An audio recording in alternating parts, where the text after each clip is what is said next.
મમતાબેન છે ઓડિશાથી, અને એમને શું તકલીફ હતી અને શું રિઝલ્ટ મળ્યું છે આપણે એમની સાથે વિડીયો કોલમાં વાત કરીશું.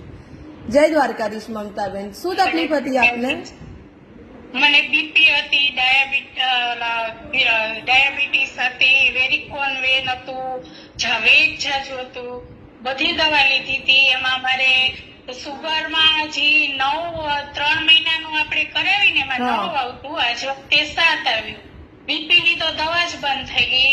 કોલેસ્ટ્રોલ ભી મને દવા મને આમ થઈ ગઈ છે, પણ ડોક્ટરે કીધું કે હું બીજા રીઝન થી 1 મહિનો આપું છું, પછી બંધ થઈ જશે.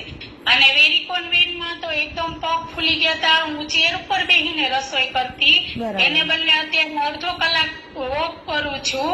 હવે થોડા સૂજન છે પગમાં, એટલે 80% જેટલી તકલીફ મારી સારી થઈ ગઈ છે. સરસ સરસ. કેટલો સમયથી બેન દવા લીધે તમારે? 1.5 મહિનો થયો મારો. 1.5 મહિનામાં તમને 80% રાહત થઈ ગઈ? બરાબર, સરસ સરસ. તમને જે તકલીફ હતી અલગ અલગ, આ બધીમાં ઘણું સરસ રિઝલ્ટ છે મમતાબેન, અને હજી વધારે સારું રિઝલ્ટ મળે એવી અમારી અમૃતાલયની દવાઓના પ્રયાસ ચાલુ રહેશે. બેન, તમે અહીં લેવા આવ્યા હતા કે આપે ઓનલાઈન મંગાવી હતી? ઓનલાઈન કન્સલ્ટેશન કર્યું હતું? ઓનલાઈન કન્સલ્ટેશન કર્યું હતું.